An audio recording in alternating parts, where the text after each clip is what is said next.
Hey guys, in today's video, I bring you a breathtaking story that will change the way you see life. Let's meet Serenity Falk, a woman who died for 11 minutes and came back with terrifying visions about the future that awaits us before January 9th. What she witnessed on the other side will move you deeply and make you reflect on what really matters. So, before we dive into this intense journey, leave a like, subscribe to the channel, and activate the bell so you don't miss any content like this. Now get ready, because this story is simply transformative.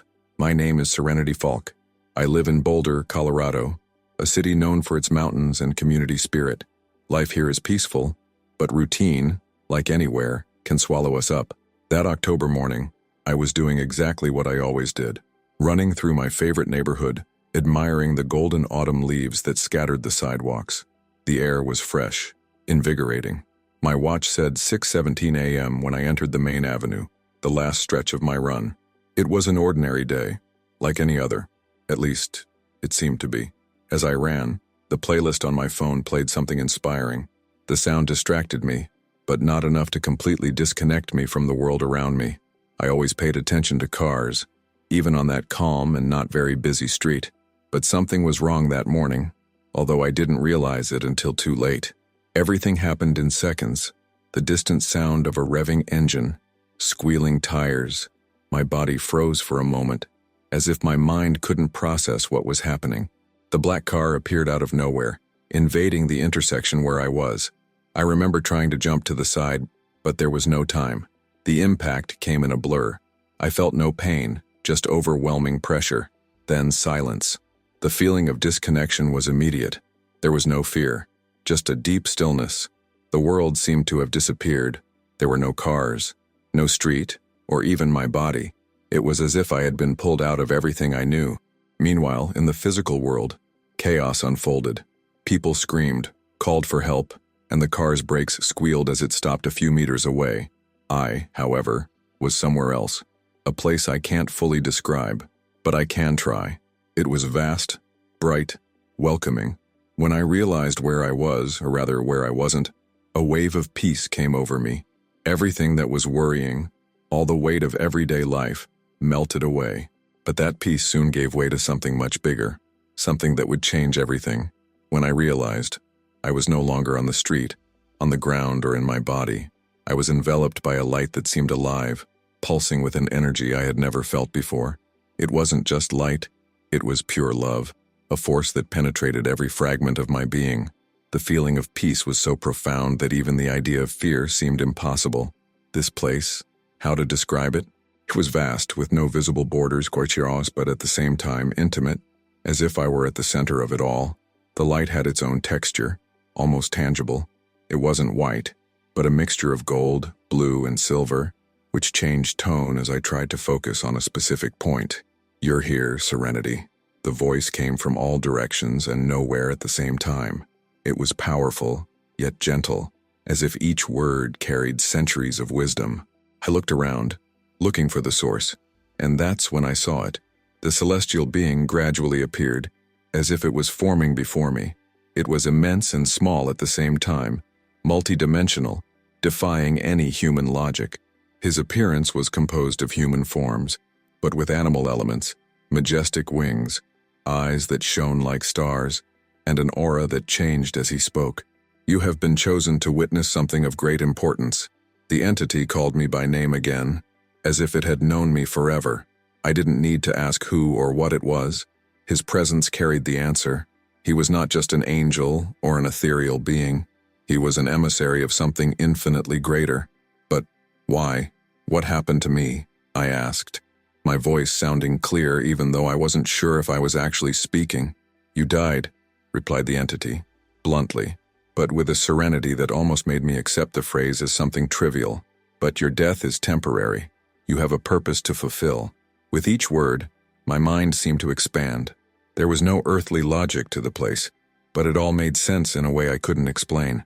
I felt like my being was being prepared for something much greater, something I couldn't fully comprehend at that moment. "Get ready, Serenity. I'll show you what's coming." The words hung in the air, and the environment around me began to change. The lights turned into images that seemed to project directly into my mind. paving the way for visions that would change my life, and perhaps the destiny of humanity. The light around me began to pulse more intensely, and the voice of the celestial being seemed to echo throughout space. Serenity, watch carefully. What you are about to witness will be crucial to the future of your world. Suddenly, I was enveloped by a current of energy that seemed to transport me. The vastness of light began to take shape, and in the blink of an eye, I was in a completely different place. It was in a busy bank. It was a modern space, with organized queues and people looking at their cell phones. The sound of keyboards and murmurs filled the air. Suddenly, everything stopped. The screens went black, the ATM shut down, and a wave of panic began to spread. "This will happen when everyone believes the economy is stable," explained the voice of the celestial being. Now, inside my mind, the collapse will be sudden, and trust in digital systems will disappear in an instant. I saw desperate families trying to withdraw money, traders refusing payments, and news spreading chaos. The feeling of helplessness was overwhelming. In one corner, I noticed a group of people who seemed calm, praying silently. "The future of humanity will be shaped by how they react to this," the voice continued. The scene changed. Now, I looked at a map of the world, and lines traced unlikely paths between nations. A war was breaking out in a region that seemed unlikely, a mountainous, isolated area that rarely appeared in the news. Explosions and screams echoed, but before he could process it, the war was over. I saw world leaders shaking hands, signing documents, while crowds celebrated peace. But something was wrong. "This peace will be a sham," said the voice. "It will be used to deceive people, while the true objectives remain hidden." The air around me grew heavy, and I felt a deep fear of the consequences this false peace would bring. The last vision was the most intense. I saw devastating earthquakes shaking entire cities. Giant waves swallowed coastlines, and violent storms destroyed fields and crops. But what shocked me most was the impact on technology.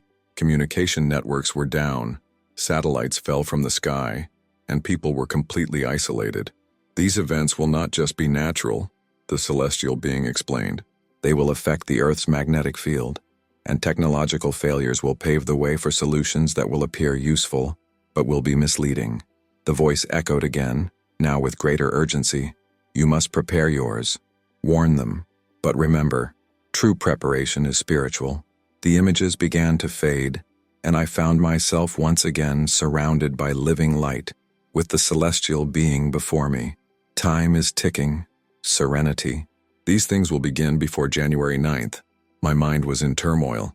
I knew I had been given something extraordinary, but the weight of this responsibility was overwhelming. When the visions ended, I felt a deep silence enveloping the space where I was. It was as if the entire universe was watching me, waiting for my reaction. Before I could speak, the celestial being's voice returned, this time with a more solemn tone. "Serenity, you saw what's coming. Now you need to understand what to do." Suddenly, the environment around me changed. It was no longer just light. I saw small groups of people gathered in simple rooms, some lit by candles, others outdoors, under the starry sky. They were in prayer, reading together a book that I recognized as the Bible, and sharing food in a way that seemed sacred. "This is how the preparation must begin," said the celestial being, "not with fear, but with faith and communion. Spirituality will be your strength." The being approached, and its presence became even more intense. "Great institutions will fail. Deception will abound. Leaders who promise salvation through science or politics will be shaping chaos. But true strength will come from small circles of faith and support." I stood there, absorbing every word, but I still felt doubts. "How will I do this?" I asked, my voice seeming small compared to the grandeur of the entity. "I'm just one person. Who will believe me?" The celestial being radiated something that seemed to be a combination of love and determination. "Those who are ready will hear your message. It is not up to you to force understanding, but to sow the truths you have received." It was then that I realized something crucial. I wasn't a special chosen one in the ordinary sense. It was someone ordinary called to do something extraordinary, not for power or status, but for being human and imperfect like everyone else. "Time is short," the entity continued. "The first signs will come soon, and you must be prepared. Form small groups. Teach them to seek the truth for themselves. Prayer will be a shield, and communion, their strength. Many miracles will be revealed, but only to those who embrace the call. Before I could ask further, an indescribable warmth enveloped me. It was as if I was being gently pushed back to somewhere I already knew. My body, share what you saw, Serenity, and remember, love will be your greatest weapon against the darkness. The sound of those words echoed as I felt my being cut through layers of reality.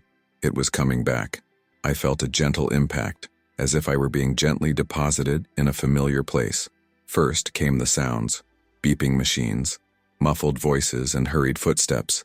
Then, the pain.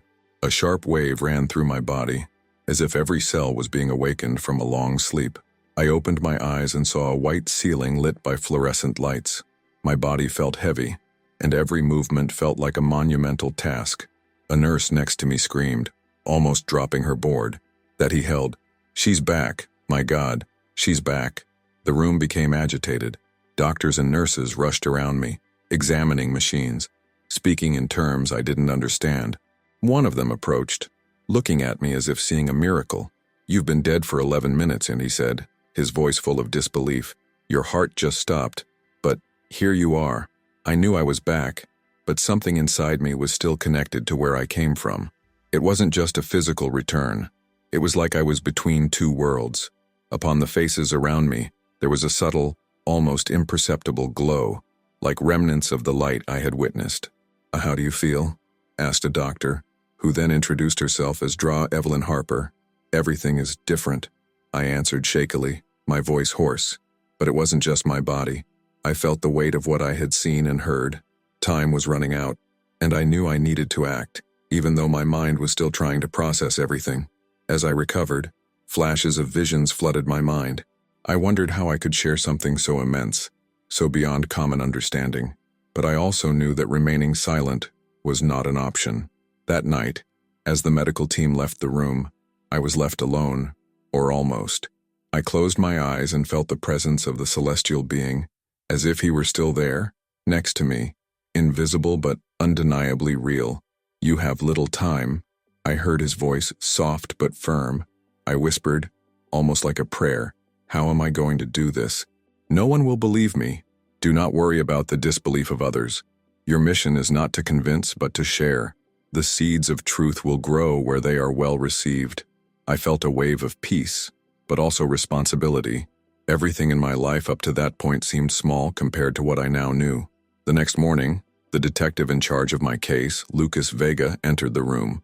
His serious gaze softened as he asked, "Do you remember what happened at that intersection?"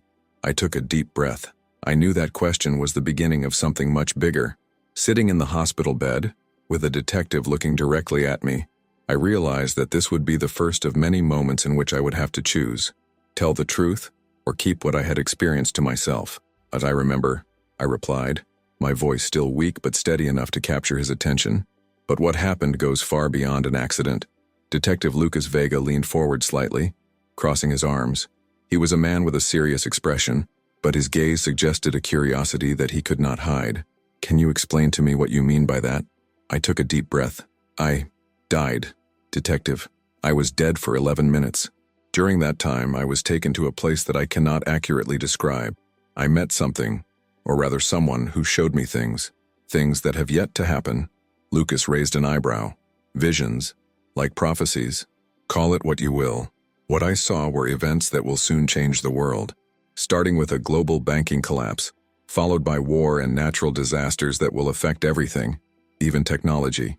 He looked at me for a moment, trying to process what he was hearing.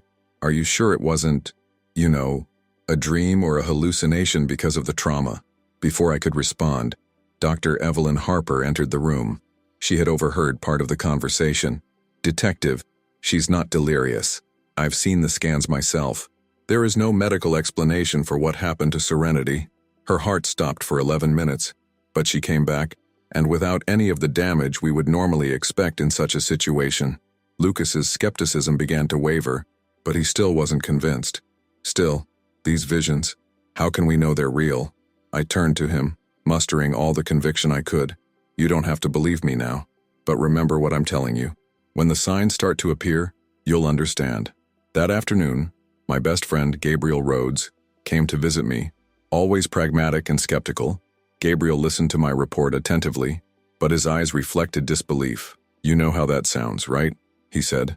"If it were anyone else telling me this, I'd laugh in their face. But you've never been one to make things up. I don't want you to believe it just because it's me." I shot back. "But I want you to be prepared. I can't do this alone, Gabe."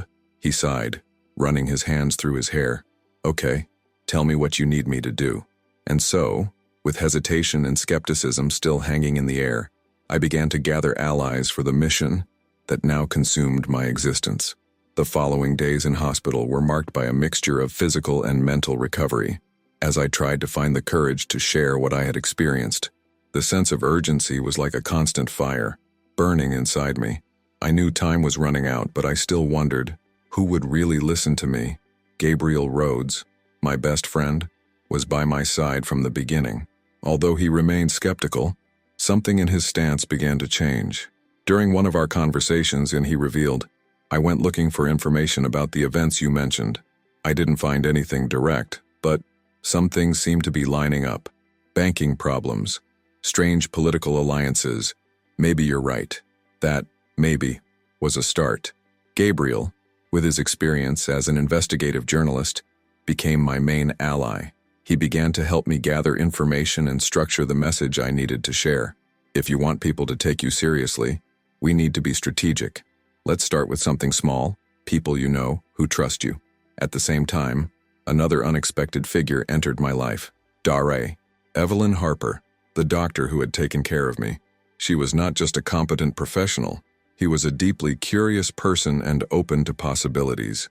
"I've seen many medical miracles in my career," she said one day while checking my vitals. "But what happened to you is beyond anything I can explain. You have no brain damage, no after effects from the time you were dead. It's as if something greater is protecting you." Evelyn began spending more time with me, asking about what I had seen and heard. When I mentioned the vision of faith communities, their eyes lit up with interest. My grandfather was a pastor at a small church in the South. He always talked about how true faith is born in small groups, in genuine connection between people. "Maybe what you saw is a return to basics." But the most unexpected support came from the detective Lucas Vega, who initially seemed to be just another curious skeptic. After listening to my account and talking to some witnesses to the accident, he began to realize that there was more to the story than it seemed.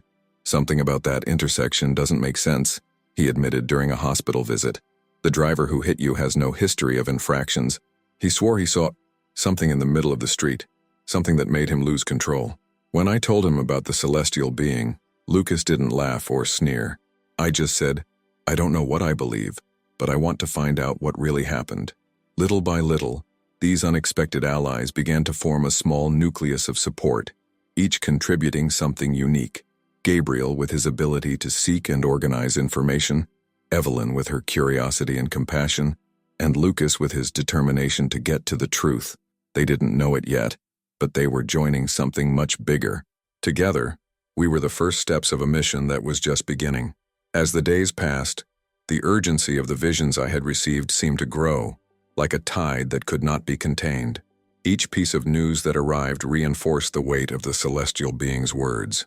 Gabriel brought me constant updates on banking issues in European countries that were beginning to show signs of instability. Evelyn, always with her analytical tone, mentioned breaking news about political alliances in unlikely regions, while Lucas Vega came with disturbing reports of unusual natural phenomena. But the world around me remained skeptical. To most people, the signals seemed like disjointed fragments, noise from an already chaotic world. Convincing them that these events were part of something larger seemed impossible. "You need a plan," Gabriel insisted during one of our conversations. He was hunched over his laptop, surrounded by stacks of notes. "It's no use just sharing your experience. You need to connect it to people's lives. They need to see how it directly affects them." "The problem," I replied, "is that most of them won't believe it until it's too late." Gabriel sighed, rubbing his temples. "So we have to start small, smaller groups. People who trust you. If you can reach enough people, the message can spread on its own." With that in mind, I started talking to people close to me, friends, acquaintances, and even some patients that Evelyn thought might be open to listening. The reactions were diverse: curiosity, fear, disbelief, and, occasionally, ridicule. "Do you think you had a divine vision?" asked a childhood friend, laughing nervously. "I always knew you were intense, serenity, but this seems too much." However, there were others who listened silently, with eyes that showed more than words could express. Some, like a young mother who had recently faced her own crisis of faith, even began organizing meetings to discuss spirituality and prepare practically. Evelyn began to actively contribute, sharing her experience as a doctor and her own spiritual reflections. Lucas, in turn, brought unexpected credibility. "I investigated the accident," he said at meetings. "Something there defies any logical explanation, and for Serenity's suit to be here, whole and lucid, is a miracle in itself." However, time seemed to slip through our hands. I knew that the prophesied events were lurking, and each piece of news that confirmed the visions made me more uneasy. Meanwhile, the idea of communities of light was beginning to take shape. Small groups began to emerge, with simple meetings based on prayer, study, and mutual support. But there was still much to be done, and the January 9th deadline approached like a distant drum, getting louder and louder. I felt the weight of time, the race against the unknown. I knew I would need miracles to achieve enough before it all started. As I stand here before you, I vividly remember the message I received and the vision of the communities that would emerge. The celestial being showed me small groups of people gathered in modest spaces. They were not large congregations or fervent crowds, but families, friends and neighbors united by something much deeper than religion, a pure faith, devoid of interests, built on communion and genuine love. In the vision, I was present among these people, observing how they lived simply and connectedly. There were prayers being said in soft voices, which seemed to create a light that enveloped the group, protecting them from the darkness that was spreading across the world. There was a palpable energy, as if the divine presence itself was in their midst. People shared meals, resources, and even tears, but there was no fear. The love and faith that flowed between them created something that seemed unbreakable. It was a form of survival that went beyond the physical. It was spiritual. "You must begin to form these communities," the celestial being instructed me. "Teach them to pray, to listen, and to discern. Power will come from your unity and your faith." In the vision, I saw moments of miracles that seemed as real as the earth beneath my feet. There was bread being multiplied to feed a group that had nothing else. A field devastated by storms regenerated before everyone's eyes. I saw hands stretched out in prayer that healed sick and broken bodies. "These miracles are not to convince, but to sustain," the entity said. "They will occur only among those who abandon fear and trust in what is true." As I watched, a terrible thought arose. What about those who wouldn't hear, who wouldn't believe? The celestial being seemed to answer my question without me having to speak. "Not everyone will listen. Many will be deceived by what will appear to be light but will be a shadow. Others will not believe until the events begin, but by then, it may be too late." The weight of this revelation was crushing. Even now, as I share this, I know some of you may doubt it, but I ask that you not ignore the signs. Time is running out, and the events I have been shown will begin before January 9th. I look at you now and repeat the words that were spoken to me. Love will be your greatest weapon against darkness. Gather together, pray together, and be a light to one another. The last vision that the celestial being revealed to me remains vivid in my mind, as if it were happening now. It was different from the others, not just because of what it showed, but because of the weight of its imminence. I feel, as I speak to you, that the first event is about to occur. I saw a room full of people, faces tense, hands shaking as they frantically typed on computers and cell phones. The space appeared to be a bank or large financial institution. The screen showed graphs falling precipitously, numbers flashing red like warning signs. Chaos spread quickly. A man shouted, "Systems are down." Another tried to call, but there was no connection. Within seconds, the entire room was gripped by panic. People started running out, some crying, others just stunned. "This will happen when everyone believes that everything is fine," said the celestial being in my vision. "It will be like a thief in the night, sudden and unexpected." I was taken to a market, where I saw huge queues and shelves being emptied. "Money isn't worth anything anymore," someone said. Another shouted, "We don't accept digital payments." I saw desperate families, trying to find ways to survive. But then the view changed. Amidst the chaos, I saw small groups of people gathered, praying together in silence. There was peace between them, even as the world around them seemed to fall apart. What sustains these people? I asked the celestial being. Faith, he replied. Not faith in systems, in leaders, or in empty promises, but in the truth that resides in their hearts. That will be the difference between light and darkness in the times to come. The vision then returned to that bench. I saw men and women of power arguing with dark faces. One of them, with a calculating look, said, "This is the perfect opportunity to implement the new system." The words chilled me. "What is this new system?" I asked. "Control," replied the celestial being. "It will be presented as the solution to chaos, but it will be the trap to trap many. Those who lack discernment will not realize it until it is too late." As the vision faded, the celestial being's voice sounded one last time. "The first event will be awakening, but many will not understand the warning. Now, as I share this with you, I feel like we are on the cusp of this moment. What has been shown is about to begin. I ask you to listen, to prepare, to strengthen yourself spiritually. Time is running out, but there is still hope for those who hear the call. If you like this beautiful spiritual testimony, leave a like, comment on your impressions, subscribe to the channel, and don't forget to activate the notification bell to watch each new video and help us spread this message to a greater number of people. Until next time.